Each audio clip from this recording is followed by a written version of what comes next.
Bless me, Father, for I have just killed quite a few men. No shit!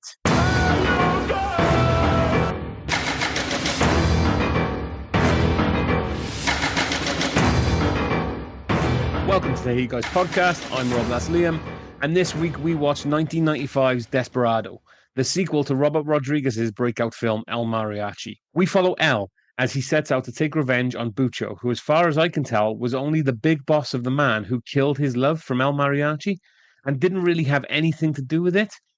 But hey, we aren't here for the story, are we? We're here for the gunslinging action, and by Jove, that's what we get.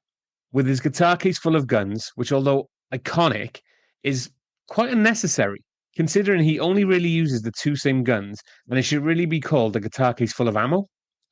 El is on the verge of finishing his quest. He has found the town where Bucho has set up shop and is ready for a showdown. Now, again, folks, we're here for the action, which is beautiful.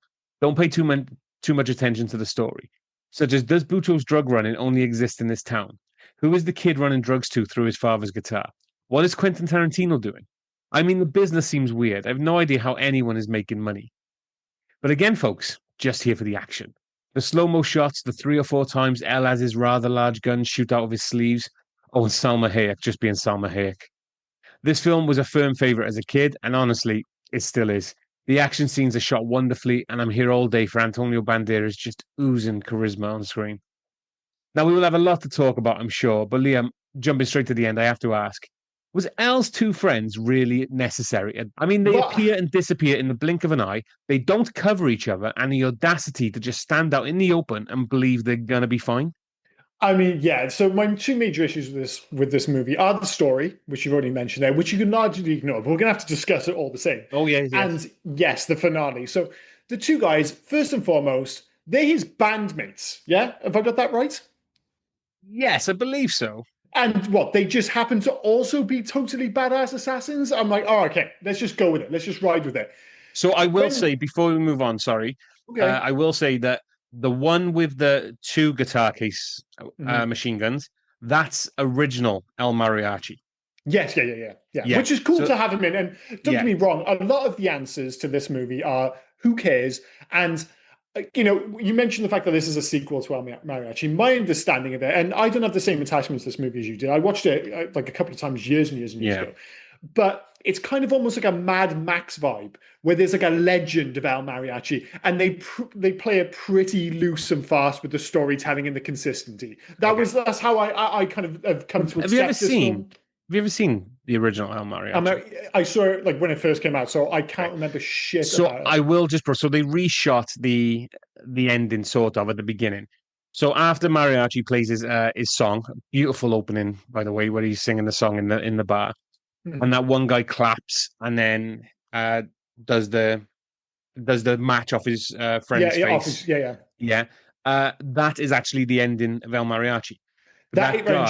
Just be clear, that is all confusing as fuck. Oh, because I thought that was Bucho, and then when he sees Bucho later in the film, he's like, "Oh my god, like it's my brother." I was like, "How could you not tell it was your brother the first time?" And it's not Bucho, it's Mocco, and I thought it was like a dream sequence because it even has like a dude with a mustache who's a different guy from his like number 2 who's also got a mustache.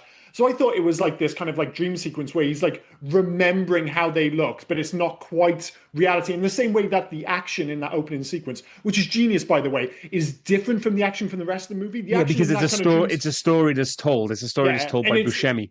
It was like a cool, like, it's almost like, oh, this is 80s action as you remember it, but this is now cool 90s action on a completely different level. So that's okay. So same as you, because when I found this film first. Because they weren't renting El Mariachi in a local. I was the same. When I say I saw it soon after it came out. That's what I mean. So I watched this 96, El Mariachi probably right after. Yeah, well, El Mariachi I think was the 2000s for me, so I was a bit later. So when I first watched it, I thought the same thing because he's wearing white as well. I thought that was Bucho. At the beginning, and maybe he's confused the situation as it's gone on. He's forgot his face or anything like that. But no, you're right. It's Mocco, and I'm pretty sure. Don't get me wrong, but I think Moco is Spanish for booger. Fantastic. So just a little bit of Just a little Bit of bit of Spanish for trivia for you. you. Just a Yeah, little yeah, bit yeah. of Spanish for you. You learn But something new. I've just learned something new. and it's funny Listen, as I well. have Spanish friends. I just don't know how I'm going to sneak that into a conversation. But I'll give it my best Yeah, shot. You know. but as you think about it, in El Mariachi, he goes into town because he wants to play the guitar. Gets confused with a guy who is already there with a guitar full of guns. Their guitar cases get switched. Blah blah blah. Yada yada. He falls in love with a local cafe owner. He gets killed by Moko. Move on. Cut what? What are we looking like? Maybe 2, 3 years later, story wise, he falls in love with another woman who's about to get killed by a drug. Like this dude needs, you know. That's I, what I mean. I just think it's kind of loose and fast with the storyline, which can be yeah, very confusing. It's kind of like if you watched Evil Dead 2, then you suddenly watched Evil Dead 1, and you're like, wait a minute, is this a sequel or is it, afterwards? It was like, Mad Max isn't quite as egregious as this. It was only once we've did the podcast, and if you want to go back and listen, we've done Mad Max 2 and we've done Thunderdome as well. three, yeah. And one of the things you realize is that the timeline, especially when you take into consideration Fury Road and stuff, is fucking all over the map. It's absolutely insane. But you get into this kind of mindset that it's people telling the story of Mad Max. And that's the same thing here. Even though we get a different version of that at the start, which exists within the movie with Steve Buscemi's character, who is also just called Buscemi, I think the actual character. Yeah. He's telling you a story and you get that Do you know version why? of him. We're almost get it's not quite as clear because in Mad Max, you do get the movie front and kind of back, like bookended by somebody telling the story. But I think they're going for a similar thing. You know why he was called Buscemi? Lazy? Yeah, pretty much because it was written for obviously Steve Buscemi Oh, I see. because it was written for him Mm-hmm. because Steve Buscemi originally was gonna play pickup guy, Okay, yeah, but yeah, fair then enough. Tarantino said, "Oh, I'd love to be in this film." So Yeah, of course he Tarantino did. was added as pickup guy. So they wrote then. Oh, Rodriguez then wrote the part for Buscemi. He said, "Right, you can still be in the Mm-hmm, film. mm-hmm. I'll write this guy for you."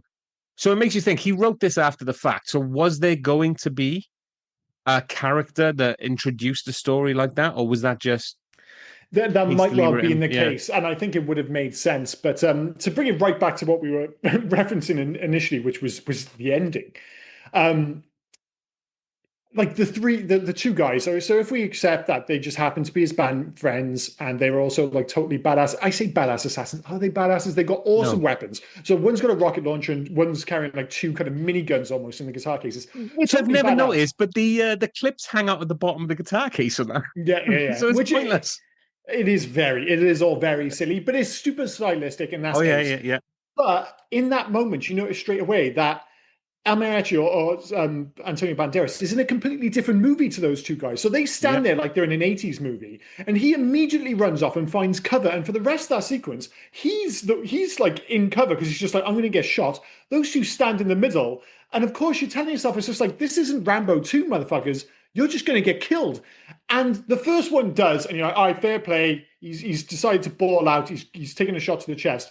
The second death is absolutely fucking unforgivable because he goes back to back with Exactly. Banderas, and you're like, oh, Banderas is covering you, that's fine. Banderas sees that little kid where I don't know why we're supposed to give a fuck about him, but he abandons his friend in the middle of a gunfight, so Yeah, he yeah. loses his cover, gets shot almost immediately, and Banderas doesn't react at all. At all. And I'm like, dude, I know you kill a lot of people, But but I still, mean, yeah. you Have a can't heart dunk a like. boy like that, especially when you've called them into town to cover your back. They're like, oh, they're my boys. They got my back. They got like suitcases, guitar cases too. We're gonna fuck everyone up. And he just doesn't do his business. Like they stand in the middle of the street, he immediately runs off a cover, which is more on them than on him. But the moment he abandons his friends to go save that kid, I'm just like, nah, dude, you can't be doing that.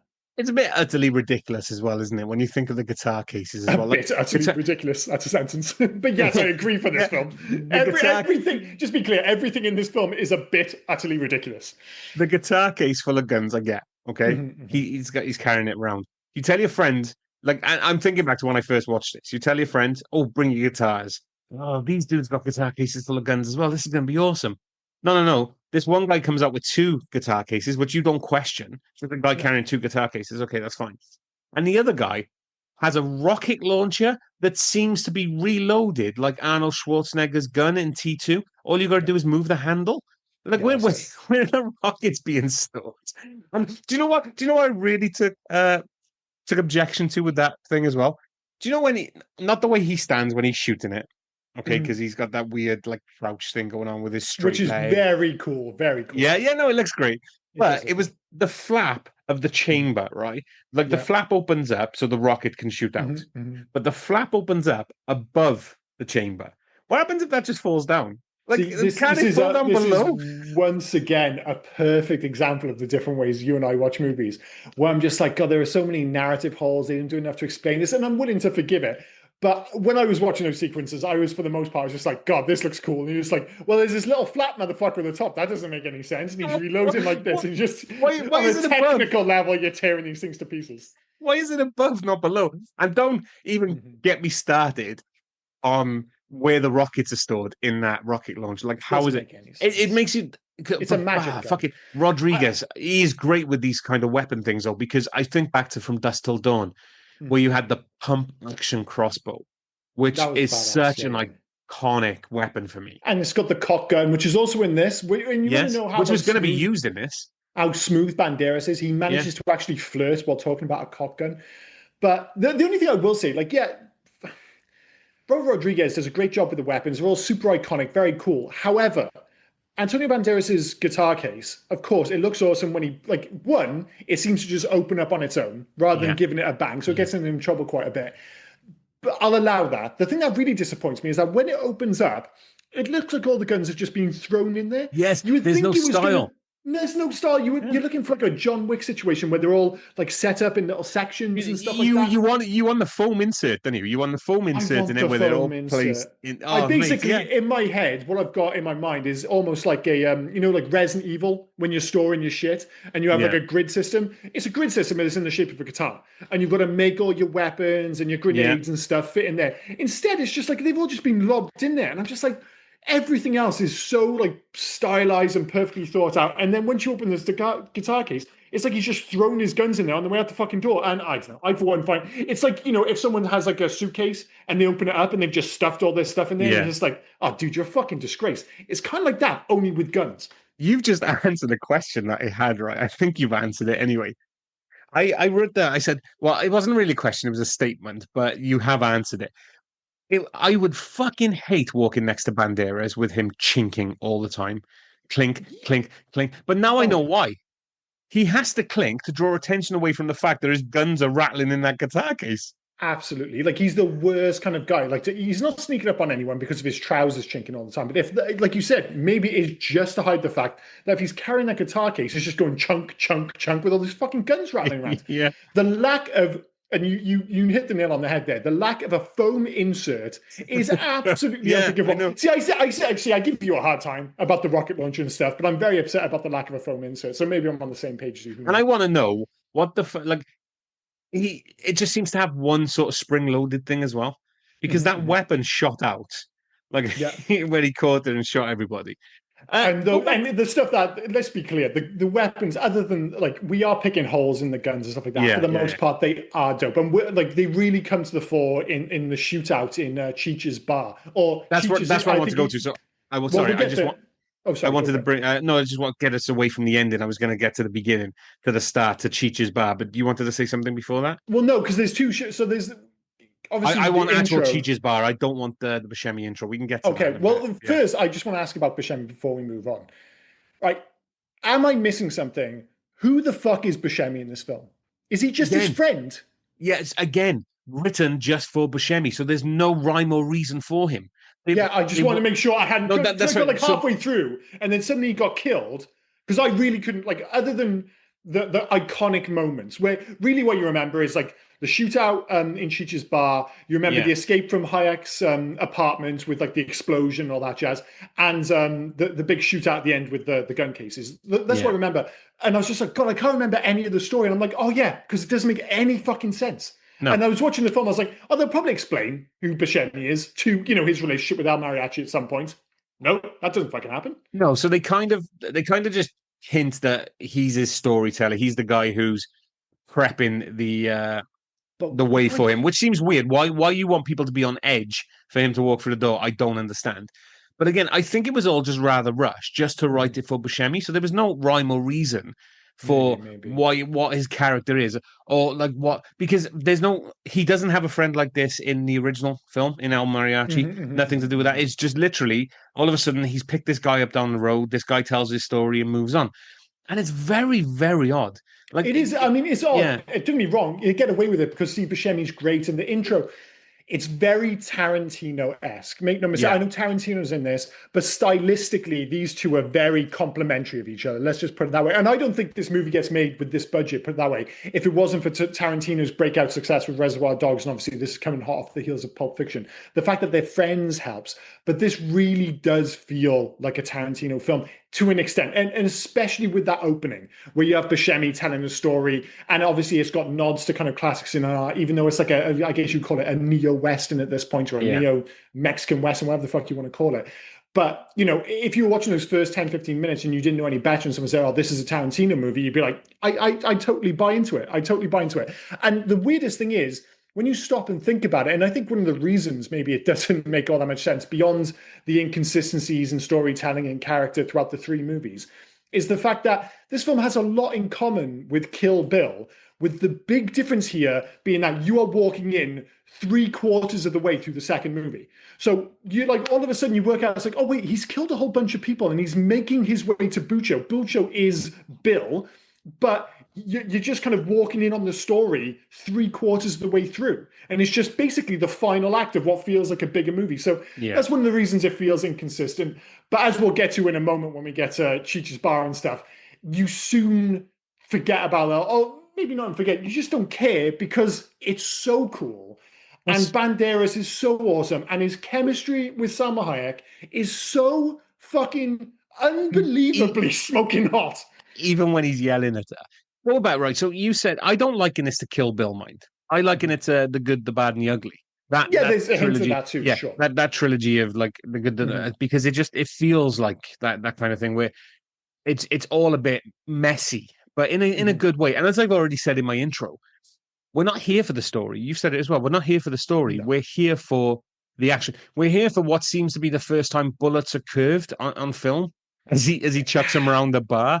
Does he chuck him around a bar, or is it just one of those affectations where he's just kind of like flicking his gun? You know, like in gangster movies, if you were watching like Boys in the Hood back in the 90s, they would all be like guns on the side, like, make yourself fool and stuff. But you know, the reality is that's a terrible way to shoot a gun. He's not curving the bullets. It looks like he's throwing the bullets though. The way he's just flicking his wrist. It looks cool. Awesome. It does. Very little of this makes sense if you stop and think about it. The only thing that's important, does it look cool? The answer is yes, it fucking does. Right. So before we are in Cheech's Bar now, but before we get to the action, I do have to ask, we have to try and nail it down, the business model of Bucho. Oh, okay. I have no answers for you, by the way.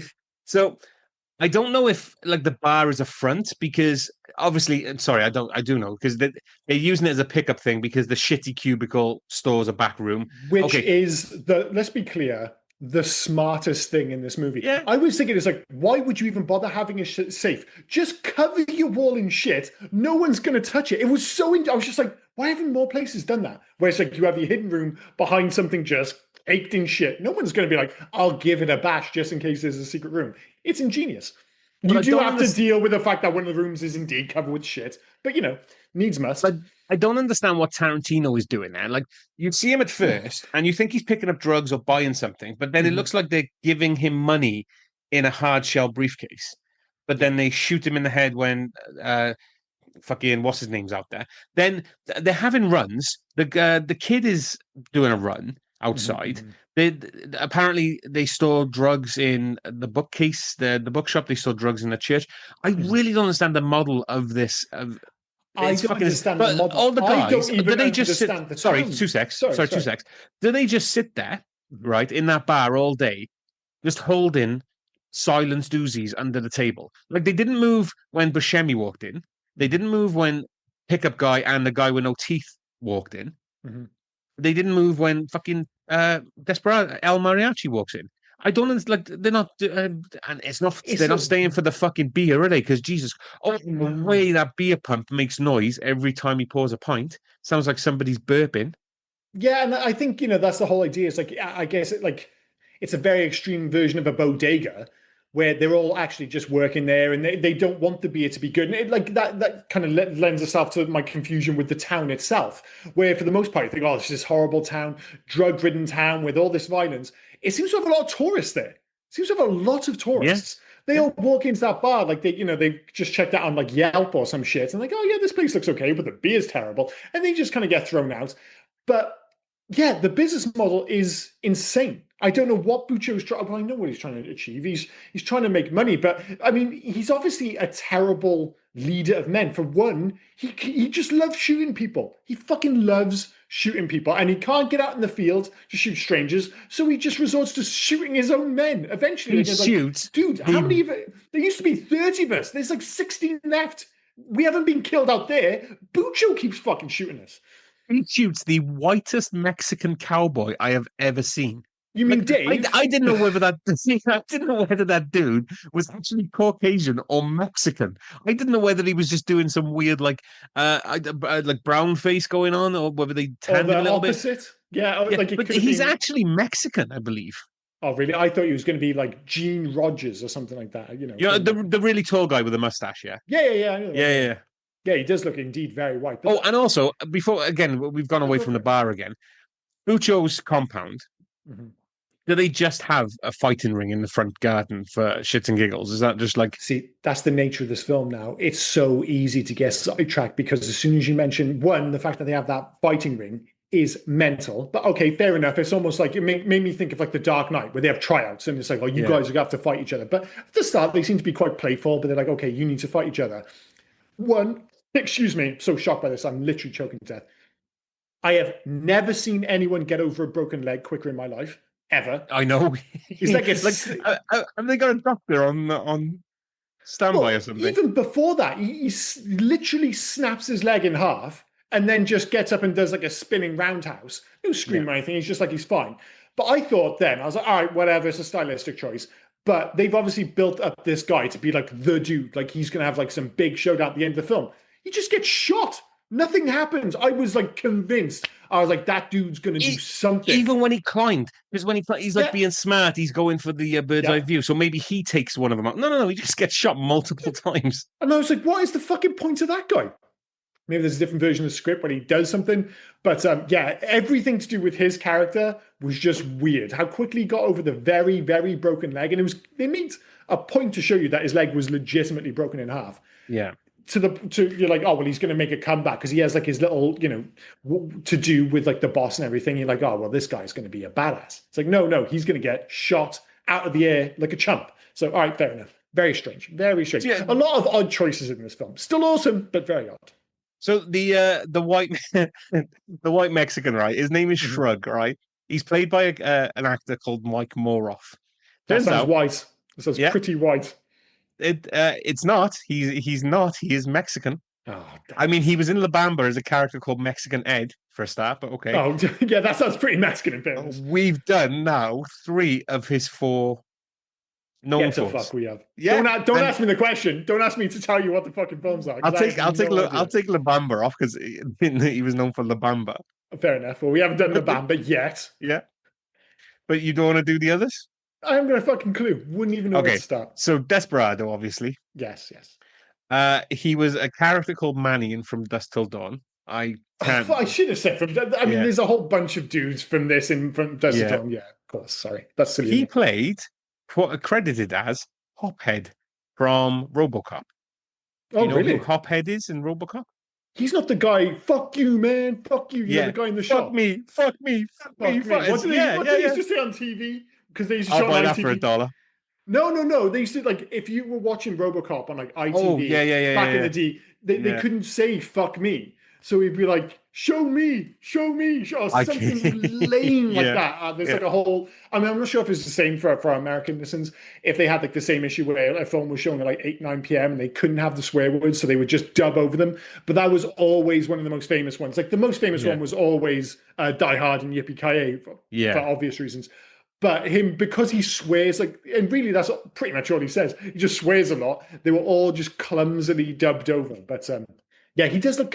I never thought of him as being Mexican. This sounds kind of racist. I always just thought he looked a bit dirty. But it is what it is. Oh, fucking hell. Well, But he's a strange looking gentleman, like you said. He doesn't immediately yeah, scream. I Even gotta in this go. film, when he's supposed to be Mexican, he doesn't look particularly I Mexican. mean, short of going into his gene pool or finding out who his parents were, I gotta go. He's half and half. He was born in El Paso, Texas, so maybe he is. He's a border kid. Yeah, He's a border yeah. kid. Yeah, yeah, yeah. Mum was a But I can't believe cracker. Dad was Mexican. It's fine. It's a beautiful story. we've done three of his four. We That got to is do La amazing. Bamba now, just to In nail it off. fairness, for 80% of the people in this film, we've done like at least two of their movies because the Yeah, crossover with From Dusk Till Dawn is immense. Like the dude from the band in From Dusk Till Dawn, he's the guy in Cheech's Bar, isn't he? yeah, yeah. Well, Yeah, yeah, he's actually that's his band, though, isn't it? Like they actually have a band, like Tito and the yeah, yeah, yeah, Sliders yeah, or yeah. something like that. They But good music too. Good, yeah, especially in Dusk Till Dawn. Tito Lariva, he played Tavo in this, and Mhm. yeah, Uh, the lead singer.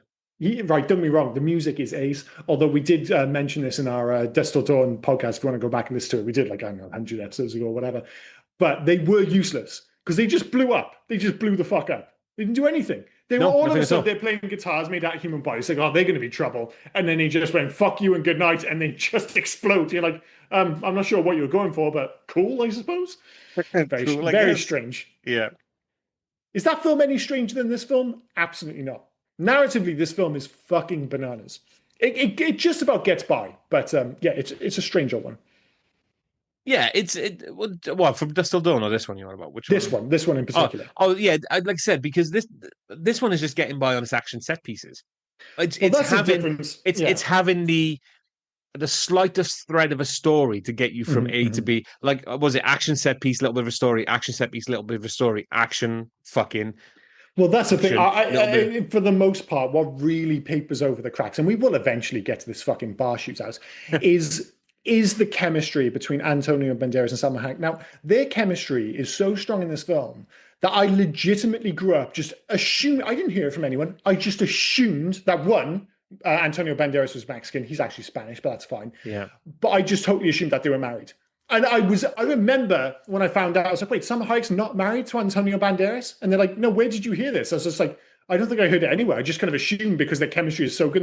And I think part of it is just, I wanted them to be together because imagine how good looking their kids would be. The chemistry is just so off the scale. They're both so good looking. Like, if you want a test of a man's handsomeness, give him a ponytail. How many men can pull off a ponytail? Antonio Not many. Banderas could in 1995 because he's that fucking handsome.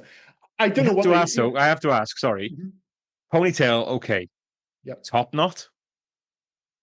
I think Banderas could have pulled off whatever the fuck he wanted in '95, especially when he's on screen with Salma Hayek. And I think they might be the hottest on-screen couple of all time. Like the only ones I can think of, like Angelina Jolie and Brad Pitt and Mr. and Mrs. Smith. That was like a famously sexy couple Yeah. on screen. Gere and Roberts and Pretty Woman. They were all both pretty good looking. Lopez and Clooney in Out of Sight is my main competition. I'm thinking because their chemistry in that film, and that's a film we have to on this podcast because it's fucking amazing. Out Is of sight. it is Out of Sight? Is it? Am I making that up? No, yeah, I know Clooney and Lopez, but you're selling that film like it's one of the best films ever. Dude, that film's awesome. I remember that film being mediocre as fuck. Is that the one with Michael Keaton? Yeah, Oh, I'm sure Michael Keaton's it. Yeah, dude, that film yeah. isn't mediocre at all. That film's I awesome. right. Have I Are watched we it? talking about Then the same again, one? I can't trust you sometimes when you say about films being amazing because I never liked them. But No. I'm I'm not too sure sure. I'm not. I don't think I'm kind of like one of those ones where I'm standing on a hill on my own. I'm pretty sure No, Out no, of no. Sight is I'm really not highly like regarded. I'm trying to think. I'm sure I know. Is this the one where they end up in the With trunk of a car Steve's, together? yeah, with is it Steve Zane, wasn't it? I want to say Zahn? George Clooney, John Cheadle, Ving Steve, Rhames. Steve Zahn, yeah? Yeah, Zane. Yeah, sorry, Zahn Yeah, Zane, yeah. whatever the fuck his name is. Um, was was Michael Keaton in this, or are you mixing that up with Jackie Brown? No, I'm sure Michael Keaton was in Or this maybe he film. was. Maybe Maybe he I'm wrong. was. Because Oh, there was a film where Michael Keaton did a crossover. Like he played this oh character yeah, into from Jackie Brown, didn't he? Of from course, Jackie Brown. maybe it was Yeah. this. Maybe it was. I mean, it's a long time since I've seen it. All I remember is that I really fucking liked it, and that their chemistry in particular was just off the chain. I mean, it's 7 out of Yeah, 10. he did. He Ray Nicolette. He played Ray Nicolette in Yeah, this. He did. There was Yeah. the crossover. He was uncredited. It's 94% on Rotten Tomatoes, so like it's very highly regarded. I thought it was like amazing Okay, film. I'm not I sure if think I've seen it. I think it'd be a great one to do on the podcast. Like whether you've seen it before or not, like it's definitely worth revisiting because it's got some like absolutely iconic scenes. But most specifically, like Clooney and Lopez are just fucking smoking hot on screen together. They just have all like that scene when they're in the trunk together. It's just all chemistry. I don't think they're quite as good looking. It's Salma Hayek and Antonio Banderas in this film, where they really do play. I mean, they know what they've got. Salma Hayek walks on screen, and within 2 seconds of her working on screen, there's a car crash because everyone can't stop looking at her. And you're just like, yeah, I get it. She's that good looking. But they both are together. I mean, we got to do it. We're 40-year-old men, and we're men. Mm-hmm. Salma Hayek in this, Mm-hmm. From Dusk Till Dawn, or Dogma. I think it might be Dogma, bizarrely. It's Dogma, isn't it? I think it might be Dogma.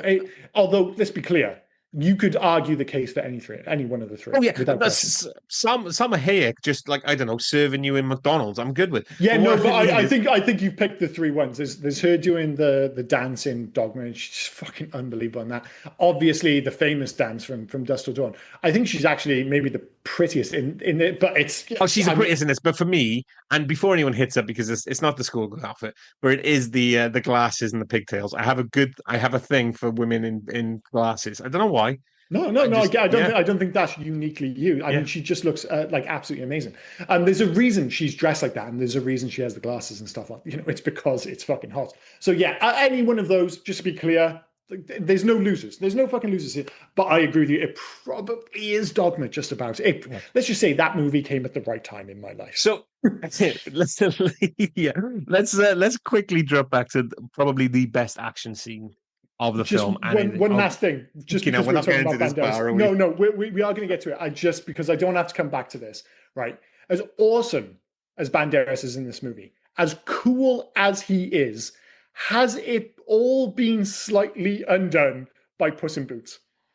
Because I was just like, he's so cool, but as soon as he started talking, I was just like, it just sounds like Puss in Boots, man.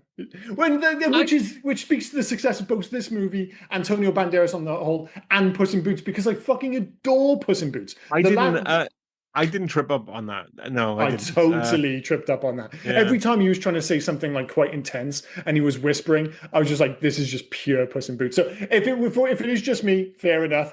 But that did detract somewhat from his overall coolness, the fact that I just kept picturing him as a cat in a pair of boots. Albeit a very cute one. I did feel for Salma Hayek though at Carolina at one point. It's like when he's angry and he won't shoot Bucho because he just realized it's his brother. Yeah. And like the Spanish fire within him, as he's like she's telling him what to like shoot, and he kind of like pushes away, grabs him, like, oh, don't hit Salma Hayek, and then he climbs up, and he just drags her quite unceremoniously by the arm. Look, like they've been in a relationship for years. She's like, I'm not going to talk to you, and he's like, give me your hand, and then after a minute, fine, have my hand, and he just like you said, just rips her up. Maybe that's the reason I just bought them as like not just as like this hot couple on screen. You buy them oddly as being in a relationship. But anyway, let's move on to that goddamn bar scene. It was funny. We've been selling this scene, and we're just going to go, yeah, it was a good scene. Now let's move on. But to be fair, it is a great action set piece. It really is. From the like when he walks in and he's just so cool, and they see the guitar case, and because they've had this story, and it's solidified with the fact that he couldn't get hold of the bar. Like Cheech Marin ringing Bucho, I rang the other bar. There was no answer. And then this guy comes in and they hold him hostage. And the massive dude holds him hostage, like not hostage, just holds him up while they check the guitar. And they go, it's a guitar. And as you said, the guitar case opens up on its own as if to say, fuck you, Banderas, deal with this shit. And he's like, I just want Bucho. And then it's like, it's such a cool, iconic thing when he shoots the biggest guns I've ever seen come out of a sleeve. That they have to do it 3 or 4 times? That was the thing. I actually remember as being like iconically cool when I was younger watching this. Yeah. That was, I'm not sure if it was the same with you and your friends, but that was an oddly big deal. The sleeve gun, like I'm sure it'd been used in previous Westerns, but to my mind, I'd never seen that before. And when they flicked out of his sleeve, I like, what was it, like 12, 13-year-old me thought that was the fucking coolest thing. So that's the first time I've ever seen it, and cool as fuck. And yeah, absolutely. And just the way it looks, like it shoots out and he grabs them and he catches them, and it all looks beautiful. And then when I get further into my film watching career and I start watching things that predate me, Hmm. So I start watching things like Taxi Driver, and Yeah, he's yeah, got the sleeve gun, and the way you see him set it up, and you think, oh well, that's more realistic. The yeah. way It's not he's as got cool. his sleeve gun, it's not cool at all. I mean, Yeah. he's taken the runner from a draw. Do you know what I Yeah, mean? but that's the thing. This scene, the reason it's so brilliant is that it has a bit of everything. Like it's stylistic, it's violent, but it's also funny and it has great dialogue. So you have like the cool moment where he flicks out the guns and he does like the aforementioned gun flicking around the corner and all that jazz. Dives off the table, shoots everyone. It all just the bit when the guy tries to jump on him, he kicks him up in the air and shoots him. Like it's the kind of stuff now. If you've seen like John Wick's 1 through 4, you'd be like, "Oh, I've seen all this before." This was genuinely quite Yeah. innovative, certainly very innovative back in 1995. But it's the build up to that where you have those moments of dialogue, those moments of levity, which make the difference. And even after, when everyone else is dead, and that dude comes through, and he just that bit, whoa, whoa, whoa, whoa, whoa, whoa, you can just go. You could just go, and it's just, Yeah. and then they have the bit where they're like getting all the We're trying to guns, find the gun. Yeah, the and guns, they're they're all all out empty. of ammo, Yeah. and it keeps going and going and going. And just like, oh yeah, of course it ends violently, but it's genuinely funny. And that sequence, I think, perfectly sums up this film because it encapsulates all those different like tonal. Well, I don't call them tonal inconsistencies because they work in this movie. Those different stylistic choices, let's call it that Yeah. instead. They all come together in this like 3-4 minute sequence and absolutely perfectly encapsulates what the rest of the movie is. And it is, I think, Desperado at its best. I know it doesn't have Hayek in it, whatever it is, what it is, but that sequence in particular is just like it has everything. So You said but spoiler alert, it's my favorite scene in the movie.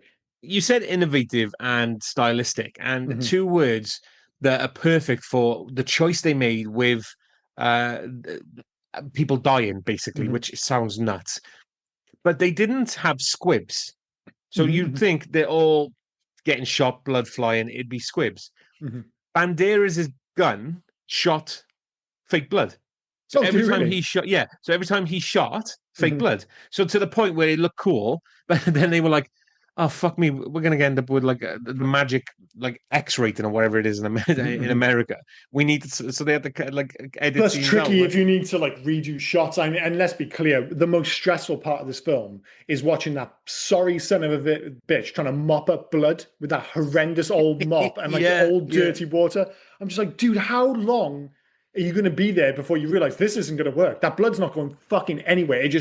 I'm a bit of a clean freak. It just stressed me the fuck out. Yeah. So yeah, God knows how they did additional shots, but it showed up on screen. And I mean, like you mentioned, like these stylistic choices, and a lot of this is style over substance and all that. So And if it, oh, are sorry, you go going to for it. move? Sorry, if I don't want you moving on from the bar yet. Sorry, I want to No, stay. it's bar adjacent, but go for Okay, it. Go for it. no, because I wanted to ask: is the coolest shot in this film, but Mhm, probably of any film, is it Banderas standing still, mhm. reloading his weapons whilst a guy is shooting and splinters of wood are flying into Yeah, yeah, Banderas' yeah, face, bullets are flying past, and he doesn't move. He says a line, "You missed me," yeah. and then shoots a fan on the guy, and the fan starts slapping him in the face. It's all very cool. There's actually a few more. I was thinking about how much that sequence in particular influenced Face Off because towards the end when it's like the two of them, there are a Yeah, few shots which I'm just like that was almost lifted entirely by John Woo for Face Off, including yeah. the bit on the bar when they slide towards each other and they've got the guns in each other's face and stuff like that. I was just like, you can see why it'd be so influential because it's such an awesome scene. And as we mentioned at the top of the podcast, it was almost, and they knew what they had, that they were making this stylistic shift away from 80s action towards 90s action. The closest thing you get to genuine 80s action is actually the two guys, his two bandmates, who show up and just stand in the middle of the street and they get unceremoniously killed. I'm not sure if that's an intentional stylistic choice, but this was a different kind of action, and I think it did influence what came later, whether it be Face Off, which was what, a year later or a couple of years later, and Con Air, etc., etc. But it definitely 90, has that kind of 96. Yeah, Face Off was 96, I think. yeah, like each decade has like almost like a different style of action, and this feels like peak mid '90s action kind of thing in a good way. And Yeah. like you said, it was all about putting style above everything else, and that is true of Danny Trejo's character. So Danny Trejo's Get character, out of my fucking mind. I literally thinking Liam needs to stop talking now so I can mention Danny Trejo. And you jump straight into Danny Trejo. my apologies, go for it, buddy, go for it. No, no, it's fine. I was gonna basically say what you said about what actually I don't know what you were gonna say. Just the fact we haven't mentioned him yet, but he just appears on screen holding these knives, his tattoo. And I always thought that tattoo was for the film. When I realized, no, that's his tattoo that he had done in prison. Yeah, well, I mean, he plays a character called Navajas, I think his name is, and Yeah. he's another part of this film where he looks cool, doesn't really make any sense. And as I was watching, I was just like, wait, what is he fucking doing? I had no, like, because he just seems to be everyone shooting at him. He's throwing knives at everyone. And I just like the whole thing about like a Colombian drug lord hiring him to kill El Mariachi, then confusing El Mariachi for him. So they start shooting at him. So he starts throwing knives at everyone. And at the same time, I'm just thinking, dude, if you learned to use a gun, you would have killed everyone. But instead, he throws a couple of knives, doesn't seem to kill hardly anyone, and then just gets killed anyway. It's another one of those moments where you're just like, all right, that was cool. Danny Trejo's pretty badass. He's also dead. And I don't quite know what he was trying to do. The only reason I know that about the Colombian drug law and stuff is because I looked it up after the movie. When I was watching, I was just like, I had no idea what's going on here. None. So he gone with his Colombian friends. He says it in the film. Bucho says our Colombian friends have sent somebody to keep an eye on us, and it turns out to be this guy. And So yeah, but it's such a throwaway. Like, who is his Colombian friends? Yeah, And, it does and that's the lead. thing, why are they shooting at each other? I don't. It doesn't matter. Trejo does lead to two of the weirdest things in this film. The one thing has upset me more than anything else in this film and films for a while is Trejo dialing a number on a payphone. Oh, with the Hated knife. it because he doesn't even press it; he stabs each number, and he only dials four numbers. Yeah, who Who's the he fuck's calling? he calling? The police plus one? Yeah. It's very strange. But Danny Trejo. Hang on, sorry, there was two. Oh, There sorry, was go two. for it. Sorry, buddy. Sorry. That's okay. The second one then was like when Butch was on the on the phone to his Colombian friends, and he's like, "Let me ask you for a second time, what does this guy look like? Because I need to know in case my friend my." And he's go, and it's like the weirdest. And I know like he's not listening to the Colombian guy, so he has to say it, repeating itself, and it's the way he's repeating it is just so odd. It's like, oh yeah, dark hair, great. A tattoo of a woman on her chest, great. Anything else? Oh, throwing knives. Okay, throwing knives. Anything else? Oh, and a handful of change to call us. It's like, what the fuck is this? It's like you're Yeah, how does dumbing he it know there's a down. handful of change? Like everything else I get. Like the joke is, oh, he has dark hair and dark skin. It's just like, well, this is Mexico, everyone does. Then he's like, okay, he's got the knives. And you're like, oh shit, this is the wrong guy. But then the handful of change bells, like this feels somewhat unnecessary, but sure, we're going with it. It was like his handlers, the Colombian handlers, just right. Here you Gave him some go. pocket money. Use your vest full of knives. Use your ticket for the bus, and use the change to call us on a payphone. Now there's 10. Don't you use your knife to Yeah, call the number again. yeah. You know how silly that looks. Remember that time you did it and the cops saw it and you got arrested and the whole plan went to shit. So just use your fingers like a normal motherfucker, okay? It's 10 quarters there. You call us 10 times. I don't want you buying a fucking soda pop. No, 10 quarters. It's so. I remember I was just a moment ago. I was referencing the fact that there was like that difference, like, oh, that's 80s action and this is Yeah. 90s action. When I was watching this, it really dawned on me that Danny Trejo is to 90s action movies what Al Leong was to 80s action movies. Yeah. And it then made me upset that Al Long never got his Robert Rodriguez because of Robert Rodriguez, he got all these additional films and he got Machete or Machete, whatever you want to pronounce it. And you're just like, man, if any dude deserved his own movie from the 80s, you didn't get one. You're like Al Leong. Like it would have been fucking awesome as him just being just like a totally badass bad guy. But it just never happened. And don't get me wrong, he's had an awesome career and he shows up in all these great movies in these small roles. Yeah. But you just think it's a shame that he didn't have that director attached to him, just being like, I'm just going to make a movie about you just being fucking horrendous. And it's just, yeah, but it is what it is. But very much Danny Trejo is the 90s version of the album, I think. But Danny Trejo as well is one of, I want to say, 4 actors that goes by the list by the motto of I'm not going to say no. Mm-hmm. Oh yeah, totally. So Dude. Trejo won't say no. I've seen him in some, let's say, films in quotes. Samuel L. Jackson won't say no. He'll do whatever's given to him, whatever's asked. It has made him the highest grossing movie star of all time. Absolutely. Who was it? Nicolas Cage, I believe, won't say no, but I'm pretty sure his was for tax reasons. He can't say no. For a while, he's kind of changed his tune. Yeah, because he's paid off his IRS debt. He can say no now. He's the most, and I know you're not as big a fan as I am, but he's like the most interesting actor I think working today because he exists in a space where no one else works. I think we may mention this before, where you have like the movie stars make movie star films, and then eventually what happens is you end up making like B movies, straight to DVD stuff, and instead he's kind of, rather than waiting to get pushed, he still makes the occasional big mainstream movie and stuff. Like he's in the new Spider Noir show. I know it's not a movie, but that's a major, big budget show for Amazon and stuff. But he's just decided, I'm going to make like really interesting low budget stuff. So he gets these directors. And these really bizarre films get financed, like the recent movie The Surfer gets financed because Nicolas Cage is in it, and just allows him to like completely go off the rails with his performance. And he elevates these like movies where you've got an interesting idea and a relatively new director, but then you get films like Pig and The Surfer where you're just like, no one else is fucking doing this. I mean, of course, I am a big fan of Nicolas Cage, although I will admit, he has been in some fucking stinkers as well. But I think Yeah. he's found like this unique, nice little niche over the past like 5 to 10 years. But anyway, so I don't want to this into the That's Nick okay. Cage podcast. Let's play a quiz. Now we've mentioned these three. Mhm. Number of acting credits. Okay. Oh, dude, that is So fucking brutal. Nicolas Cage's number of acting credits. Give me a number. I reckon he's going to be. So if we're doing out of those three, first and foremost, I'm going to say he might have the least of the three. Yes, he Yeah. does. That's right. Yeah. I'm going to say he has 86.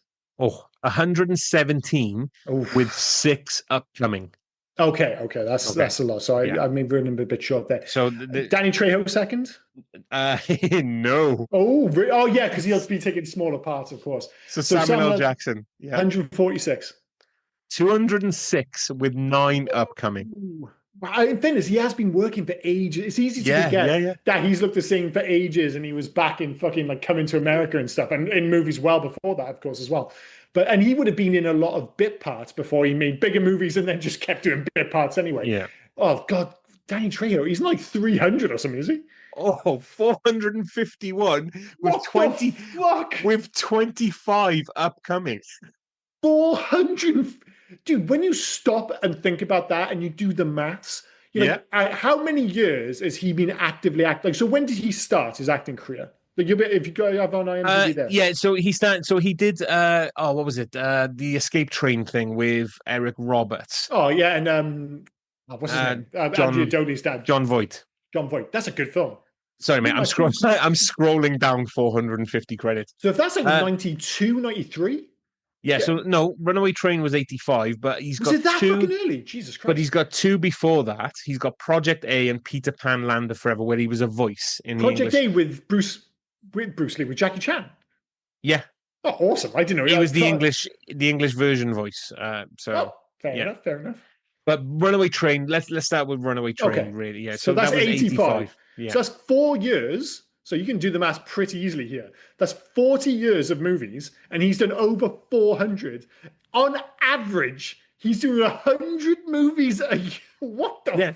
So he had Runaway Train in 100 movies a decade. a decade, yeah. He had Runaway Train in 85. I'm not going to do all 400, so don't worry.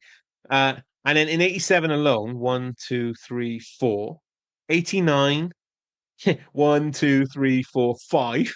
He's up dude, I mean, if you just do the maths, he's averaging 10 a year. 10 a year. Like, that's fucking banana. Like, what the fuck? Remember, not just that's acting credits. That's not just films. No, I know. That's voice work. That's he's been in The Simpsons. Of course. But still, that's fucking 450 jobs that he's done. Yeah, if we give him, even like you say, even if we lowball it and said like 30% of his roles are movies, that would still be 3 movies a year, not to include every again. So that is a lot. See, this is the danger, because we said we wanted to make today's podcast pretty concise because Rob's got something to go. I was like, as long as we don't get sidetracked with some bullshit, we'll be absolutely fine. We've just been sidetracked with some bullshit. That's what's just happened. And I even mentioned about my list about, is Hayek the sexiest woman of the sexiest actress of 90s cinema? And I was just like, all right. So my list, the ones I didn't do an extensive search. So the 4 options I had down were Salma Hayek, Monica Bellucci, Denise Richards, Jennifer Love Hewitt, which is very much more of a kind of for our age group kind of thing. Jennifer Love Hewitt was a big deal in the 90s. If there's anyone else you want to add. Yeah, so hang on. Monica Bellucci, for our age range, what was she in the 90s? Well, nothing we were watching. I just kind of looked out. She was in a lot more Italian films, but she's Monica fucking Bellucci, dude. So she's making a list. I got to know Monica. I had seen her in movies, but like so many people, I really got to know her from The Matrix. You did Jennifer Love Hewitt, didn't you? I did, yes. Yeah. I would probably add, if we're looking at Jennifer Love Hewitt and we're going down that road, 2 more, which would probably be Buffy. And she's really pretty. I don't think she's quite on the same list of like sexy. Nev Campbell, especially Nev Campbell in And Nev Uh, Campbell, I think she falls under the pretty. Like, don't and don't know. I make no mistake. I adore Nev Campbell. Like '90s Nev Campbell is like one of my biggest crushes ever. But in terms of like just pure sexiness, I'm not like. There was a reason. Like in what was that film she was in with Denise Richards? Denise Richards kind of took the attention because she is Yeah, inherently wild wild things. things. Yeah. She's Yeah. inherent. Like I prefer Neve Campbell. Like Neve Campbell's more my taste, but it's hard to say that Denise Richards wasn't sexier in that Can movie. I So can I take a stab in the dark and say you didn't watch Wild Things 2, 3, or 4? I did not watch Wild Things 2, 3, or 4. There I are did. 4 Wild. See, this is one of those potential fucking rabbit. I was going to say rabbit holes. That's not the right. Yeah, What's the term? Not rabbit rabbit hole. holes. Yeah, you Oh, fall down a okay. rabbit Sorry, hole. I got it Yeah. right. I second guessed myself. No, I did not. I assume Neve Campbell and Denise Richards weren't in parts 2, 3, and 4. You can assume that nobody was in 2, 3, or 4. It's like what was it? Fucking, they did it. They had a stint of these. Cruel Intentions, I think, had There was a loads of them. Yeah. sequels. The Skulls, the Paul Walker. That was the weird one to get loads of sequels because I Yeah. didn't feel like anyone watched the fucking Skulls. Like Cruel Intentions was a big deal back in 1999. So was, and obviously, so was that. But Skulls, really, what the fuck? But anyway, I would make the argument that Hayek might be top. She might be top of the list. Well, we've already said. I mean, if you're thinking 90s cinema, and we've already said the 3 films where she's iconic as fuck. Oh, dude, man. Like, so She's so I pretty. got to go with that. Yeah. She ticks all the boxes because she is super pretty as well. But she just, especially in this film, she just oozes sex appeal. And listen, if you ever like need a hint that somebody's down to fuck, if you go back to her place and she's lit 72 candles in the bedroom, you're going to have sex this evening. And she's bought you a guitar. She buys you a guitar. She apparently pretends that she can't play the guitar to nuzzle into you because, like, if it wasn't sexy enough, you having that weird sex where she starts like sucking on his chin and everything. A unique move, but sure, whatever. And then that wasn't sexy enough. So then she wakes you up by gently playing guitar and singing you a song as she's in a miniskirt in the morning. And you're just like, wait, I thought you couldn't play guitar. She was just bullshitting to get some action. It's unbelievable. I'm quite glad that there's a deleted scene from that isn't in the film. It's the crotch gun. You already mentioned the crotch gun. Well, there's 2 deleted scenes where it gets used. So in the bar at first, when the guy attacks Banderas, the crotch gun is what takes him off, not the handheld the sleeve guns. And when Salma Hayek is playing him the the guitar, when she's playing the guitar in the morning, apparently his crotch gun like goes off prematurely. I'm glad they didn't keep Yes, that. I'm glad they did. And it would have ruined the surprise from because it's used to such perfect effect in from Dusk Till Dawn as well. Like legitimately perfect. But that leads us actually to you have the sex scene between them, and it's a ludicrous sex scene, but it is very sexy because you have 2 absolutely gorgeous actors taking part. Yeah. But then I would argue it leads into maybe the most ridiculous sequence in the whole film, and that's when Bucho sends his men to go kill them both at in her place above her bookstore. Yeah. And for some odd reason, she just turns into a badass almost immediately. The moment when they walk away from the explosion, it always makes me think of the other guys, with Will Ferrell. They're just like, there's no fucking way you're walking away from that. And it's just like, maybe he could walk away from it because he's a badass. Why can she walk away with it without flinching? She owns a bookstore, but all of a sudden she's a badass. And the bit when he jumps off the building, again, it looks awesome. There's no way he's not breaking his back. There's just no fucking way. I couldn't stop looking when he was walking away. And I don't think of the other guys. I think of the Lonely Island song with Will Ferrell. Cool guys don't look at explosions. Yeah, but same thing. Yeah. I could only just stare at the fact that he had 2 guns shoved down the front of his pants and it looked really uncomfortable. And he's walking away from it. Yeah, very dangerous. That leads me on because when they're hugging on the rooftop and they're having a nice little cutch and it's all on fire. And they're looking at the book, and then she goes, "Oh, there he is! There's Bucho," and he gets his ridiculously sized scope gun out, and he's about to shoot. The scale of that looked so odd. They looked so much bigger than Bucho. You're telling me nobody turned around and went, "There's El Mariachi on the roof over there," because he's 7 foot tall. So obvious. I was slightly distracted by the handgun with the sight, which is very much feels like a throwback to like late 80s, early 90s. It needed a laser sight, didn't it? That's what it needed. Laser. Yeah. And it wouldn't have been any less obvious because he's standing there. I'm just like, dude, you're not in cover. How are they not fucking know? Like, and guys are going to be looking around. There was just a shootout, and it looks like at one point he's just standing on what appears to be a pretty low roof, and like you said, it is something about the way it's shot. It looks like he's about 4 foot away from him. You're like, dude, they're gonna shoot you. They're gonna find you. And then, of course, he's not even quiet when he's arguing with Sam Hayek. You're No, like, not at how the all. fuck are these guys not noticing you? Those crosshairs were awful as well when he looks through that scope because they weren't crosshairs, they weren't crossed. You Yeah, just yeah. had he like framed him inside the four lines.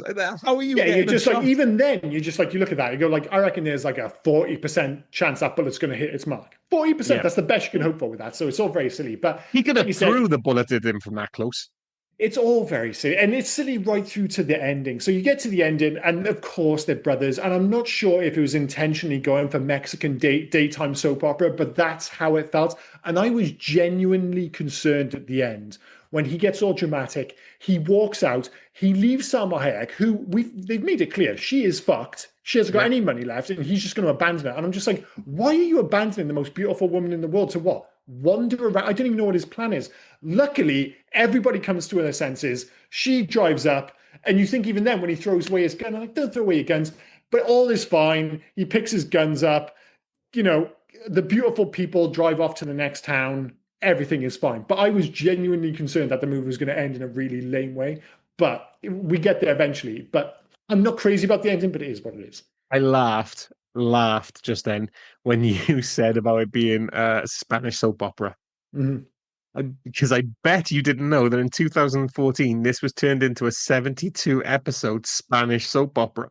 I did not know that. I'm Yes. gonna have to find some of that online. I bet you a lot of it is just like the finale to this film, which all gets a little bit Oh, silly. dude, if Mariachi doesn't have an evil twin, and he falls in love with Carolina's, I don't know, He mother or basically something. does have an evil twin. That's kind Yeah. of like at the end of the film, you're like, oh my god, we Bucho is my brother. Oh, Dios mío. It's like, oh my god, this is so and you don't even see the shootout at the end. It's just, yeah, it's and then of course they cut to him kneeling by the bed and this stupid kid and his dad standing in the door, like, who the fuck is this guy? Just holding my son's hand. Nobody asks any questions. It's all very odd. So yeah, the Yeah. ending is silly, but in a different way to the rest of the movie. Oh, that kid angered me as well. You He want to was talk quite hate, annoying. we'll talk him. He was annoying. Like, why did he end up on the outskirts of town where the shootout was? He was in fucking center. Fuck knows. Fuck knows. All right, should we move on to favorite scenes? Yeah, let's do it.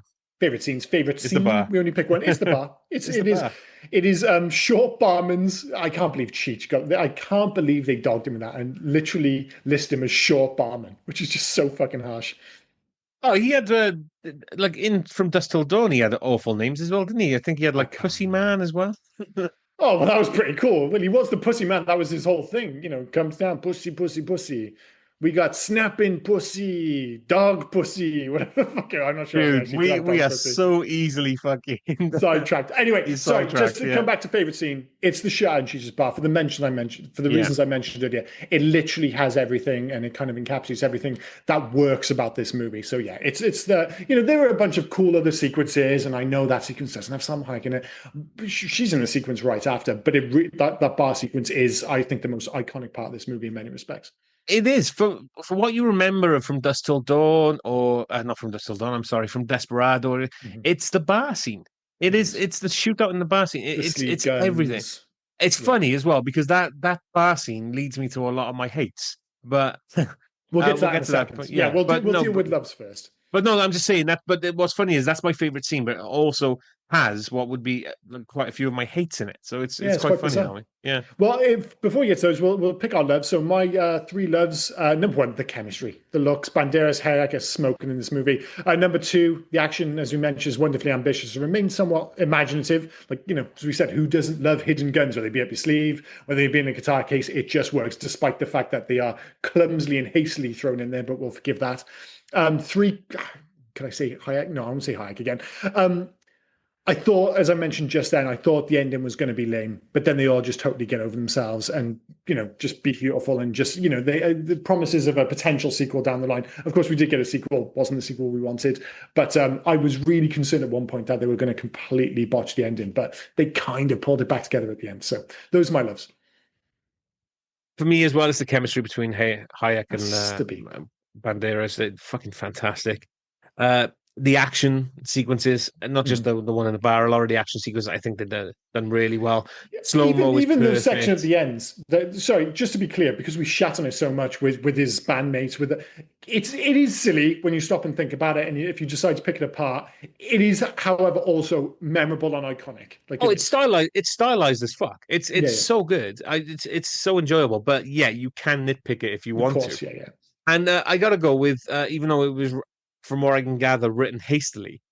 I gotta go with Buscemi. I think Yeah, it's a great Buscemi, shout. for as quick as he is in this, it's so good in it. He's just like he's a guy that just I don't know. He seems to owe a debt, and he's Mhm. trying. And this is just me guessing, Yeah, yeah, of but course. he But it seems doesn't to owe a matter debt. Yeah, because it's and but he's a Buscemi and bit, he's a great even actor. his death scene is not like is not overdrawn or anything like that. He No, no, takes two throwing knives, probably the ones used to call the Colombian no. overlords, to Yeah, the chest, and then he's done. yeah. No, And like you say, like the that same opening with sequence, it doesn't get explained. It doesn't really make any sense, but in and of itself, it's totally badass. Yeah, and the same with as always, Mariachi just moves on. He's all right. Another guy's dead. We'll just move on.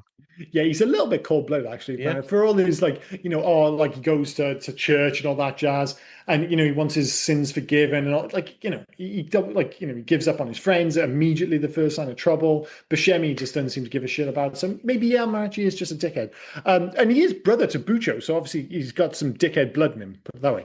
yeah, As for hates, number one, as you mentioned previously, some of the narrative is somewhat obtuse, to say the least. What is Buscemi up to? Navajas being hired by Colombian drug lords to kill El Mariachi isn't particularly clear. Even the whole Bucho versus Moco thing, I found it incredibly confusing until yeah. pretty late in the film. Number two, I would argue that as good as this movie is, I think it peaks in the first half. I don't think the second half of the film is quite as good as the first half. So It gets a bit drawn out. The it second does, half. and I Yeah, just don't think, as you mentioned, even though it's iconic, I don't think the shootout at the end is the strongest. By the time we get to the whole Bucho El Mariachi brothers thing, I've just kind of checked out. And number three, his bandmates are pretty goddamn useless, even if one of them gets left out to dry by El Mariachi. Yeah, the fact that they just stand there in the middle of the street. In fairness, the fact that they do just get shot is quite funny because it's just like, well, what the fuck do you think was going to happen? But yeah. yeah, considering they show up and there's all this fanfare and they just stand there in the middle of the street, sure, they shoot some motherfuckers first. They got in a bit of a blaze of glory, but they die pretty quick because they just don't make any attempts to find cover. So those are my hates. Your number three. I'll lead with number one. I wasn't a fan of the guys either. Just at Mhm. the end, his mates they're at the beginning. That's fine, but there's no other story around them. They're not even part of the first film. Do Well, you know what yeah, I they mean? So just it's yeah, just but even that is fine. They just had to be more badass. I was just like, yeah, they that's just what I went out mean. like punks. But that's what I'm saying. They show up at the beginning, Sorry, yeah, I then got they you. Yeah, disappear. They're not even mentioned at the yeah. end. I would agree with you if you let me finish. Fuck you. I ain't letting you finish. uh, and then you get to the end, and they're pointless. They're Yeah, useless. yeah. They have a couple of good moments where the guns look cool, and then all of a sudden they're just done. Mhm. And then number two, number two and three is basically just pretty much the same. Uh, Tarantino drinking, they really didn't like. We Like, didn't mention the fact that Tarantino is actually quite bad. He's not Shyamalan bad in this film, but he's bad. He is yeah, bad. yeah, and Tarantino trying to act cool. It's just Yeah, not. Yeah, he's just no, not cool. He's no. not cool. No. He really took me out of it. And if we got to go with everything that Tarantino did in this film, aside from when he got really upset that he had to walk through the shit cubicle. I thought that was quite funny. What, That through and there? I'll give him the benefit, and it's not the acting; it is the story. The story about the piss was actually quite funny. So not Yeah. everything he did was terrible. It's just one of those things where you're just like, oh, do we need to have Tarantino? Because it takes you out of the movie. He's not particularly a brilliant actor, and it is what it is. But yeah, I agree. Fair enough. Yep. That's my three. Oh, fair enough. Any Yep. alternative titles to this one? There will be in a second. Bear with me 1 second because I got so much. Fuck yeah. Sorry. The problem is when we go through this, I start just loading up different. Yeah, yeah. Next thing you know, you've got like, well, the fifth sequel to some bullshit film from Yeah. 1987. You're just like, well, you've just lost the Right. plot So, points. Argentina, the Ballad of the Gunslinger. Very, very poetic. Yep. Mexico, Gunman. No, for Argentina. Yeah. Uh, Taiwan, Heroes Don't Shed Tears. Bit of a throwback to the whole kind of good, the bad, and the ugly style of Yeah. movie naming conventions. Like it's Desperado everywhere, but in Fair Vietnam, enough. then the last one, The Risker. I actually, one of those rare ones, don't get me wrong, Desperado is a great shout. But the Argentine, what was the Argentinian one again? Oh, I just got rid of it. Sorry. Hero Oh goes no, 50 no, it years. doesn't matter. It was Yeah. more to do with the fact that it kind of lent itself well to the idea that this was like almost like a story being told. That there was S- almost like, sorry. Sorry, I just say I know there was one Pistolero was one that Okay, they yeah, wanted. El Pistolero. that's pretty cool. Uh, Yeah, yeah. that's what he wanted. Hmm. The reason it wasn't on the list, so that's why I didn't do it. But it was he wanted El Pistolero, but the producers said, "Oh, that's not going to make sense in America." So I believe it was released in Mexico as El Pistolero or just Uh, Pistolero. Fair enough. Well, But that lends us, yeah, takes us directly into facts, being that that is indeed a fact. yeah. So the bathroom scene before the second bar shootout was directed by Antonio Banderas. Robert Rodriguez said he didn't like using second unit crews, and Banderas asked if he could direct the scene, to which Rodriguez agreed. Well, just out of interest, because you not really mentioned him, just what we have that, like, what do you actually think of Rodriguez as a director? Because Uh, I love him. I love his first couple of films, and then he did Spy Kids and went off the rails. Because I mean, like if you look back, he did. Let's be clear: the weaker half of Grindhouse, making them like Planet Terror, isn't very good. It's just not very good. Yeah. From Dusk Till Dawn, Battle Angel Alita, I actually thought was okay. Mm. Spy Kids, not for us, but I mean, I guess they've made like 1 billion or whatever. They've made loads of money, and there's a new one coming out, Sin Again, City. he just did one with fucking Chuck. I thought Zachary that Levi. might be it. Maybe it's the one Okay. that's already out. I just remember hearing about it. The Faculty is the one that was big deal for us. Yeah. But it just feels like as he had that kind of great movie, maybe this was like the his best movie. I don't know. It's in the conversation. I mean, even like From Dusk Till Dawn is a great movie, but it's so like when people think of that film, they almost think of Tarantino before they think of Rodriguez. For the longest time, I genuinely thought Tarantino directed the first half of that movie. I thought they kind of split the difference. Yeah. It's a Rodriguez film. So, he's made some good films. And as I said, Battle Angel Alita, it's a solid enough blockbuster. It's not great. So I don't know. I never know quite what to think of him. He's never on my list when I think of like, some of my favorite directors. I like a lot of his films, but I never think of Rodriguez as being one of my favorite I directors. wouldn't call him an auteur. Not Like quite. he's random. He's the like action equivalent of Kevin Smith. Both did their indie darling film, El Yeah, that's a good Mariachi, shot, actually. Yeah. Clerks. Then they did the bigger budget film that didn't well, but that's what I guess goes off the rails a little bit because his bigger budget film ended up being what Mallrats Mhm. didn't really go down well with critics, but acclaimed by audiences. Rodriguez's thing is the same as well. Desperado, half and half with critics for the story and stuff like that, but made bank. I think it was Yeah, on yeah. 7 million budget and it made like 68 million coming back or Oh something yeah, like yeah. that. This was a Yeah. big hit, and So he's always done quite well in terms of his movies financially. Like you mentioned, Spy Kids might not be for us, but they've yeah, certainly made plenty of money. So he's just one of but those. Like I'm not overly critical of his work. He's just one of those directors. I almost feel like I should like more, but instead, it's not like if I see a film that's directed by Robert Rodriguez, it kind of gets my attention, but I'm never particularly necessarily excited about it. But it's just like I said, it's the same with Kevin Smith. I love their first bunch of films. oh yeah, Same with, yeah. and the reason when you see their name attached to it, and for me, not you, I guess, but Mhm. you see their name attached to these newer films, and you think, like nostalgia takes over. Well, I love their first three films. Don't worry about the six films that are shit.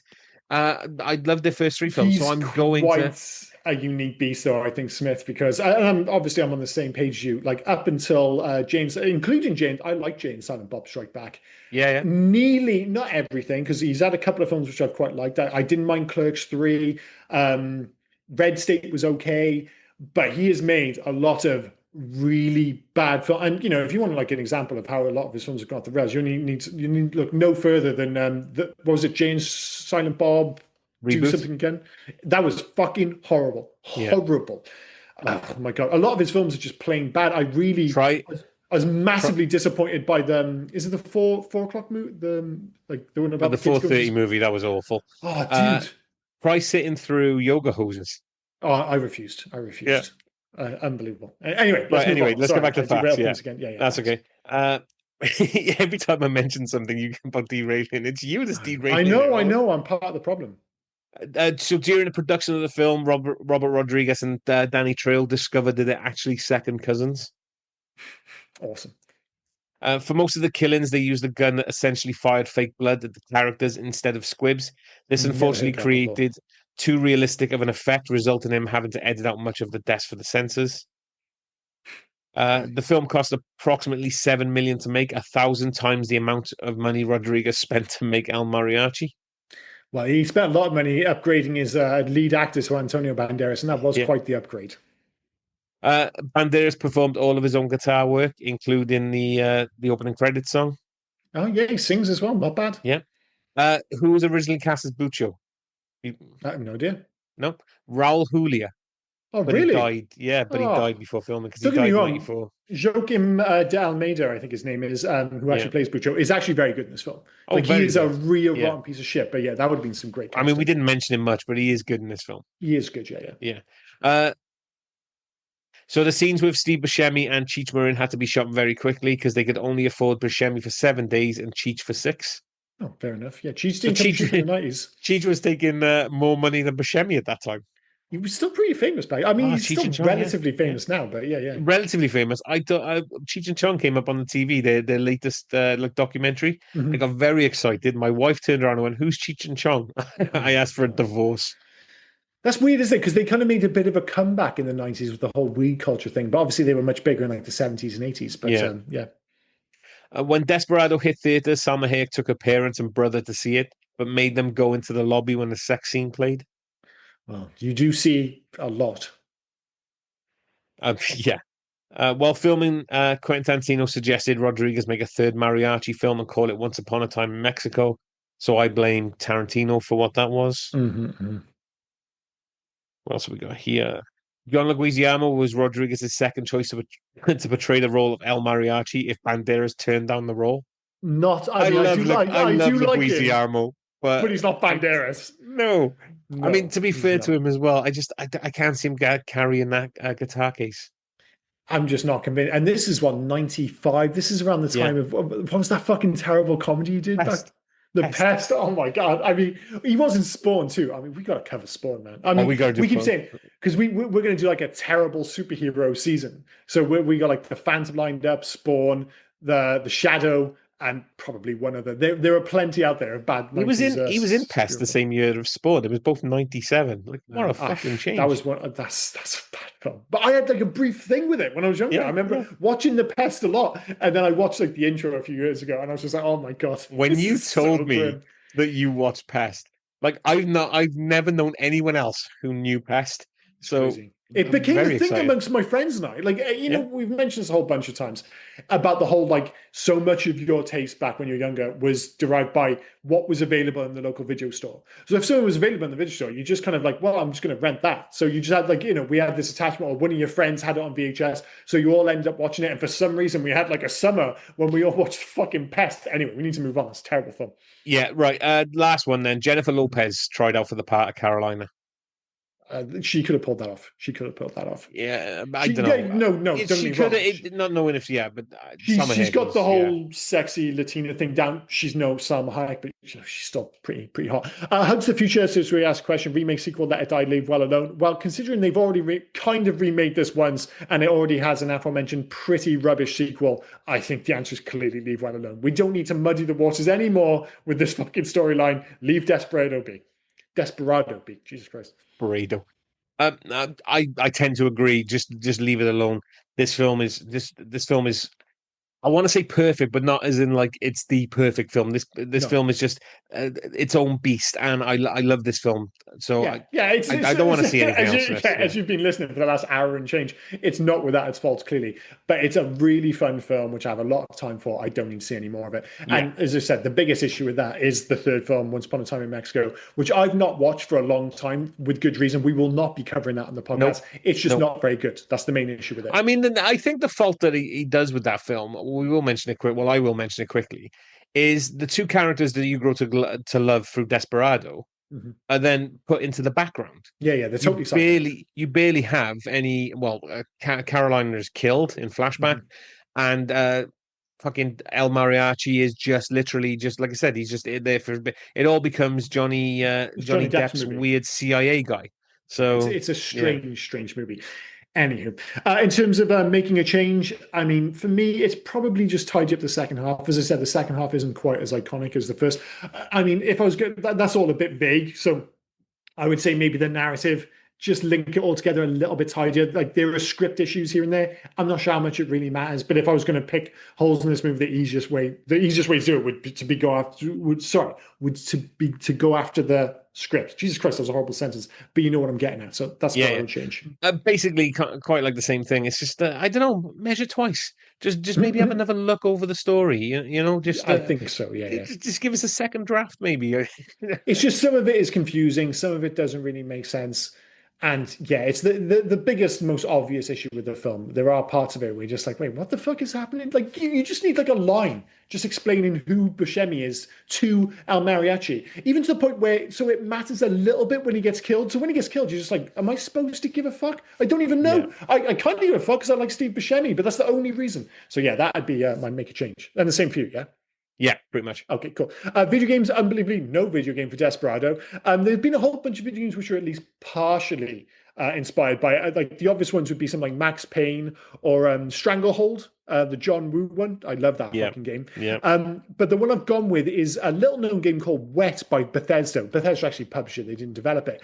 It's more of a grindhouse game than a neo-Western, but it has a really similar vibe. And there was this whole grindhouse kind of era in the late noughties, and they did the same like House of the Dead. Everyone forgets House of the Dead 4, the Sega light gun game. There was one for the Nintendo Wii of all fucking consoles, and it was really grindhousey. Had this kind of throwback aesthetic to it, and Wet is one of those. But it's this character, like this female, like assassin. I think she's an assassin. God, I played this game on 360 donkeys years ago. But she has a sword, and it's got that kind of same kind of vibe. So I would go for that similar kind of video game. It would definitely be a 360 video game. The Desperado video game in my mind belongs on the Xbox 360. So I'll go with Wet by Bethesda. Uh, I've got to. Sometimes I've just got to let me go first, if that Mhm. makes sense, because you just basically nailed the two I was going to say anyway, which is Mad Max and Stranglehold, because Yeah. they are the types of action that you would get. Like if you were going to take those video game action and put it on screen, it's Desperado. So Yeah. And the yeah, genius thing about you see, yeah, most people are like, what the fuck, Stranglehold? Chow Yun Fat came back for it, and it was an unofficial, I guess no, it was an official sequel to Hard Boiled. And yeah, they've obviously done it with, recently with Indiana Jones, where obviously it fits in the middle, but it is kind of canonically, it kind of makes sense. It's like that's how you do another Desperado. Don't forget about like do a game set just after Desperado, before things get messy with Once Upon a Time in Mexico. You bring back Banderas and Salma Hayek to do the voice work, and you just do a Stranglehold / Max Payne style video game. That's how you do it. And who the fuck doesn't want a Desperado video game? It's perfectly suited to it. But hey, we'll never get it, but it'd be cool if we did. yeah, absolutely. Best and worst of IMDb. So this is where we pick out one 10-star and one 1-star review for this film. I'm going to guess there's 140 reviews for this film. 275. Ah, damn, that's a lot. Yeah. Considering, yeah, I didn't think it'd be that many. 10-star reviews out of those, 36? Oh, 48. Oh, not too far off. Not too far off. Right. So written in 1999, titled Awesome. Cool. If there's one thing that Desperado does better than 99.5% of movies, it's the gunfight sequences. Antonio Banderas is a man on a single-minded mission, much like Travis Bickle in Taxi Driver, only not as cool. Banderas does a great job as a nameless man with a suitcase full of really cool guns. Great supporting performances by Steve Buscemi. Great joke in commas, in brackets, I guess. Danny Trejo, cool with knives. Cheech Marin and the super sexy Salma Hayek.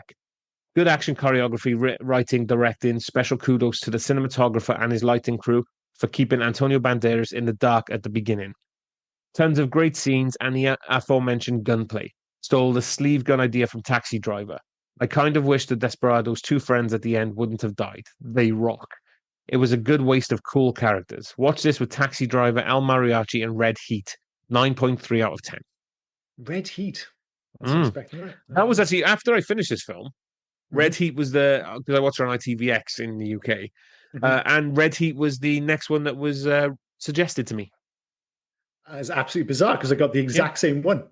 yeah. And I was like, oh, that's weird. I hadn't thought of that film for ages. It is one we're going to have to cover on this podcast. We have to do a Jim Belushi film. I don't think we've done one. I don't think we've done one, no. Oh, a Trading Places, but like he was in Ah, it. it's not a Jim Totally, Belushi yeah, film. Yeah, yeah. yeah, yeah. 1-star reviews, I'm going to guess is not many. If there were 40, 7? 8. Oh, fucking Yeah, that was close. good. That Pretty was close. close. Pretty close. Uh, so written in 2023, Hmm. titled 74 Bullet Revolvers. Okay. Okay. Okay. When spaghetti westerns become popular, we were laughing with Giuliano Gemma, Hmm. Ringo, later renamed for Hollywood purposes to Montgomery Wood, shooting with a 6-round revolver, 74 shots without reloading. Many years later, someone declaring himself director filmed same scenes. If I declare myself Universal Nucleus Analyst Ultimate Genius, would you believe me? Apart from the above scenario is probably written by an Eskimo living in Central Africa, and the prime male actor left Olympic Games collection of gold medals, as bullet and knife wounded was still capable to jump over road dividing buildings, keeping meanwhile strength of his sexual ability. Oh, Oh no, I what mean, the fuck? so I'm going to give 1 star to that fucking review. I mean, in fairness, you read that immaculately, considering it was insane. So, Dude, yeah, the like best thing about that review was your reading of it, because I don't know, I would have had a mental breakdown trying to read that. So, one oh star for fucking your hell, review. like a bit of grammar would help. I don't know what Oh the my fuck was God. going on with that Somehow you one. made it work. So Oh, commend, thank you, mate. I commend you, sir. As for our own ratings and recommendations, so yeah, unsurprisingly, we're not giving this a 1. For me, despite its faults, it is a 4-star movie because it's super iconic. It's a super fun watch. It doesn't outstay its welcome. It still feels somewhat unique. So it's a 4. And yes, I will be recommend. I have in the past, but it's the kind of film because it's so easy to watch on ITVX. I'll be like, oh, dude, I watched, Desperado for the first time in years. It's like, oh, you should give it a watch on ITVX. So yeah, 4 and a guess from me. Pretty much the same. It's a 4. Mhm. The story lets it down, which drops it from the 5, but the action Yeah, saves it, and the charisma, not charismatic, the charisma of the two leads is fantastic. 100%. Yeah, The it's never chemistry getting a between 5. them. That story's too No, no, shitty. yeah. Yeah, no way. But also, yeah, again, if somebody come up to me and said, should I watch Desperado? Absolutely. I mean, you've Mhm. got everything in it. You've got Antonio Banderas, you've got Salma Hayek, you've got decent action scenes, well, really Looks good good. action scenes. It's Yeah. well, And it's I know still we had a thing about Robbie Rodriguez, but this is a good looking film and it's aged Oh, it's wonderfully. yeah, it's still shot beautifully, Yeah, and yeah. because of the fact that there's no special effects or anything, it's all done practical, and Mhm. because of budget, they only used the two same. Where I didn't read out, they only used the two same stunt people throughout the entire film. Yeah, yeah, So yeah. it's just all just it's all just the minutia of it is perfect. I absolutely Mhm. think it's great. Yeah, yeah. No, totally Yeah. agree. 4 stars and I recommend from the both of us. All right, so that leads it to my choice for next week. So the year is 1988. Oh, okay. I'll need a bit more. I can't do and live, die, repeat this time. The director is Walter Hill. Oh fuck, Walter Hill, 1988. You're Oh certainly going to shit. get it on the next hint. I'll tell you that much right now. Go on. One of the stars is Jim Belushi. No, is it Red Heat? It's absolutely. I couldn't believe when you were bringing up Red Heat. I was like, yeah, yeah. When this movie finished and on ITVX it said you should watch Red Heat, I went, I fucking should watch Red Heat. And I was like, it was a perfect excuse to do it for the podcast because it's on there. I haven't seen Red Heat for ages. I couldn't believe when you started talking about it. So yeah, we haven't done a Jim Belushi film until now. So yes, we will be doing 1988, Walt Hill directed, Jim Belushi and Arnold Schwarzenegger. You don't usually get it in that order. It's usually No, yeah. Schwarzenegger and Belushi. But yeah, Red Heat, a film I remember liking when I was younger. But of all the Schwarzenegger films, this kind of comes like this is a better movie than Raw Deal, but it comes into Yeah. the same category of like I've just not revisited it, and I don't So know yeah, when so I think of this film. Do you know really all I can really remember is the opening sequence with the coal. yeah. So in the pantheon of Schwarzenegger films, Mhm. this definitely, I guess, falls behind. Yeah, But not for any other reason. Well, not for any reason that I can bring to yeah, I'm the mind. same. Because yeah, Raw Deal is Not very not a good good. film for me. Not I not a remember fan of this it. being good though. Yeah, I remember this being good, but for some reason, Weird. and I don't know if in my mind Jim Belushi let it down, but I think Jim Belushi was great in the 80s. So Yeah, I'm just it's yeah, that strange that we both have the exact same reaction. That we both remember liking it, and for some reason, it's just kind of fallen by the wayside in a way that other Schwarzenegger movies from like the late '80s or mid to late '80s just totally hasn't. So yeah, we're totally. It appears like we're in the same boat. So I'm really looking forward to this because I remember liking it. On paper, I should like it. I can't remember like no, much about it at all because it has I been can't remember the story. legitimately 20 plus years since I've seen this film. I can't remember the story. I can't remember what leads him to go from Russia to America. I can't remember any of it. I don't even know the bad guy is. Like fucking Walter All Hill I directing remember, it. I was just like, I just have this vague memory of like, I'm pretty sure I like that film. That's it. That's it. And I just like, I haven't gone back to it. So yeah, this is going to be a really interesting one. And if you do want to watch along, I'm sure you've already caught on. It's on ITVX for UK listeners. I have no idea what's going on in America. Find out for yourself. But Walter yeah, Hill. Sorry, before you. Walter Hill has, and I know I'm the one who said we need to end it soon. Fucking, he has, should we say, an eclectic list of films, doesn't he? oh yeah, he really does. I mean, most people who know him from like 48 Hours would be the obvious one, but he did that bizarre Sylvester Stallone film in like 2012. Bullet Fuck, to what the was head. that? Bullet to the Head, yeah, not very good. Just be clear, No, not very good. I was yeah, really looking forward to it as well, but it wasn't very good. dude, he did Undisputed. Oh, Jesus Christ! And The didn't he actual, do Streets of Fire? he did Streets of Fire. He did like you just said, 48 Hours. He did fucking Brewster's Millions. He did Crossroads. Fucking, Fuck, he did Brewster's Million. Dude, that is one that feels like it's in the post, man. dude, That's another film I just remember really liking Brewster's Millions. I've not seen it for like 30 years. dude, he did The Warriors.